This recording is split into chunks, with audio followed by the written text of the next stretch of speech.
What is up, guys? In today's video, I'm going to be going over some things you might want to do before Season 3 because we are very close to the launch of Season 3. According to the in-game Battle Pass screen, downtime for Season 3 will start June 9th at 2 a.m. Eastern Time, so we only have about a few more days left of the game to play before we're into the new season. As always, if you guys do enjoy this video, remember to give it a like, subscribe if you'd like to see more, and comment down below what you thought of Season 2. Personally, I thought it was a very good season. The last week or two hasn't been the greatest, but I will have a review video sometime next week going over everything in this season. So the first thing I want to talk about that you might want to consider doing before the launch of Season 3 is consider changing any settings like sensitivity, keybinds, or anything like that you've wanted to change for a while but you just haven't gotten around to. If you feel like your keybinds are inefficient in some way and you just didn't want to kind of take that step backwards when you get used to it, or if you feel like your sensitivity is too slow or too fast, now is a pretty ideal time to try that out because in the grand scheme of things, the last week of a Fortnite season is never really the most exciting time to play the game anyways. We're just always kind of looking forward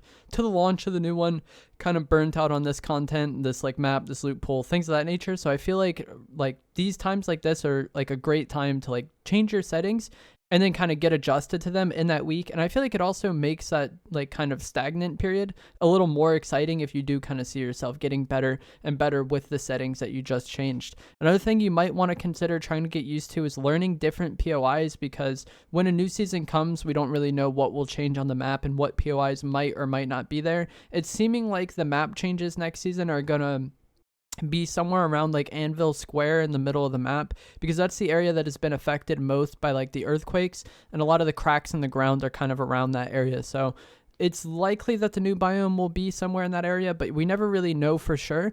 And even then, there might be map changes to the other POIs. So if you've just been landing at one spot the entire time, and that's all you've ever really learned on the Chapter 4 map, it's going to be pretty bad if that POI leaves next season and then you just aren't familiar with anything. So I would recommend trying to learn different POIs. I mean, this personally happened to me this season because my favorite POI in Chapter 4 Season 1 was definitely faulty splits. And with this season, the new biome coming in, faulty splits was no longer on the map. And there were other places on the map I enjoyed landing at, but if I had only ever learned faulty splits, I would have been pretty annoyed when Chapter 4 Season 2 dropped. So I would recommend trying to branch out and learn different POIs.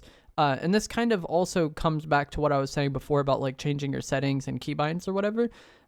It gives you something to do in this super stagnant time, you've probably, if you've been landing at the same spot all season, are pretty burnt out on that POI. So learning a different POI, not only is it beneficial to potentially help you not be hit as hard by next season's changes, but also it does make the game more exciting in the short term. Trying different weapons is another thing. It kind of is the exact same thought process as POIs in terms of who knows what items are going to be in the game next season. So if you've been running the combat shotgun all season and that's the only shotgun that you're comfortable with, maybe try to use the Maven a bit, maybe try to use the Havoc pump a little bit to widen the weapons that you're comfortable with, because who knows what weapons will be here next season and won't be here next season. Same thing goes with ARs. If you're someone who's played Fortnite for a long time, you've probably played through several different weapon metas, so it's not as big of a deal to you. But if you're newer to the game and you've only ever used the Red Eye AR as your main AR, it would probably be worth trying out the Havoc AR a little bit just to get used to the third-person bloom-based ARs in case we go into a meta where that's the thing. Chapter 3, that happened, where we had the Striker Burst Rifle and the MK7 at some point in time for pretty much the entirety of Chapter 3. There was one of those first-person red dot ARs, and then Chapter 3 Season 4, there was none of those. There was the Cobra DMR, but people didn't like it as much, and most people use the Hammer AR. So if you weren't used to using the third-person bloom-based assault rifles, it was going to be, something that you had to adjust to at the start of the season, and it can kind of make you not enjoy the start of the season as much, but also struggle more at the start of the season if you aren't as comfortable with different types of weapons. Like I said, if you've been playing for several years, you've probably played through several metas, so it's not that big of a deal. But adapting is one of the most important skills in Fortnite. The game always changes, the map always changes, the loot pool always changes. So the more things that you're comfortable with, the easier it's going to be to play the game. We just recently had this with the kinetic blade being vaulted, and the only mobility items in the game being the ODM gear and the web shooters. And people did get used to them rather quickly. They're not that difficult to use. But the first few days of that being a thing, there was a lot of people that struggled to even play the game because the only mobility item they'd really used at all was the katana. I would say at this point, if you've only used the katana, maybe mix it up and try using the web shooter or the ODM just in case. But I mean, Epic already did that for us. Does seem like we will be getting a new mobility item next season, so that is great. Also, if you haven't already, spend all of the battle pass stars you have. Try to unlock the additional styles. There's some additional styles you unlock through battle pass stars, and there's some you unlock through challenges, as well as like the Aaron Yeager skin that you have to get from challenges. There's also a few skins like the level up quest pack skin, which I believe those challenges expire at the end of the season. So if you don't spend the battle stars before the season ends, you just won't be able to spend them. All of that stuff resets next season. So if there's a like particular battle pass skin or battle pass edit style you really want, make sure you try to get that before the launch of the new season. If you are having a hard time leveling up, I believe they just added supercharged XP, so you'll get more XP for playing now than you did, you know, a few days ago or a few weeks ago. So that's good, but also creative can be a good way to level up quickly. And that would be my next point, is just to play creative. If you're super bored with the game already and you don't want to put as much time into the game, if you don't play, obviously you kind of do get a little washed or not as comfortable with the game. But creative, you can play for a short amount of time and at least keep your mechanics somewhat like sound. Also, you can just get in mini fights faster anyways. I feel like creative has always been a better tool for practicing.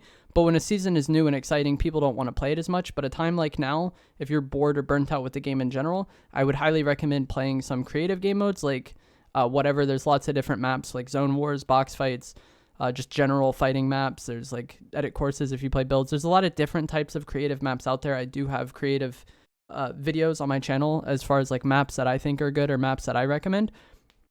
But if you are bored with the game, but you still want to put some time into like at least, you know, stay comfortable with the game, creative is a great place. It's a great place to get XP. And it's also just a great way to, you know, practice any settings changes you make or just get better at the game in general. So I would highly recommend playing creative. If you aren't someone who ever really plays creative, I think that's like the biggest thing you can do. Like if you want to get better at the game, like make one change. I think just like consistently playing a little creative. You don't have to play for hours upon hours every day. That is like kind of the misconception a lot of players make, is that they don't have 6 hours a day to spend in creative, so they can't improve. But like even just like 10-20 minutes a day, you will notice a lot of improvement in your gameplay in a very short time span. But that is going to be it for this video.